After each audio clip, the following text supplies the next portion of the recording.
Момундай болуп атырылып сүйлөгөндөн кийин дал ошондой укукту мага да бериңиз дагы борбордук трибунадан убакыт. Качан? Макул. Бербей койдуңар. Эмне болот? Камчының ушул жерде бүт кыйкырган, жала жапкан сөздөр калат дагы Модумаровдун үнү чыкпай калат. Ошондойбу? Биринчиден мен сизге кыйырган жок. Мен камчы эмесмин. Кандай кылабыз? Знаете.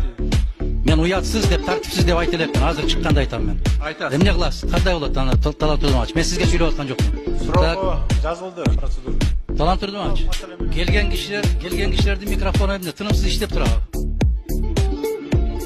Же ташыйып өзгөчөбү? Эгерде ошондойлор болгон болсо бүтүндөй барып алып барып, могу жерде бир жаман адат пайда болду азыр бийликте.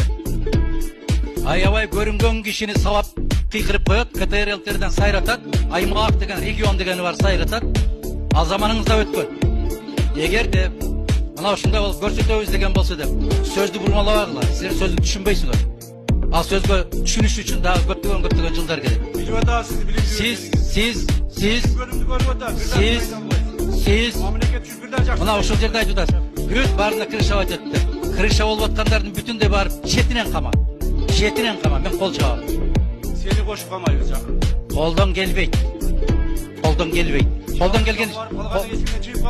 келген ишти айтып качы эле. Колдон келген ишти айтып качы. Тайм ачпасаңар.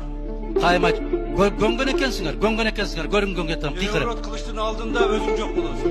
Мен ак үйдөн секирген эмесмин переворот кылам деп. Мен конституциядан чыккан эмесмин. Переворотту силер кылгансыңар, силер жооп бересиңер. Сен да жооп бересиң.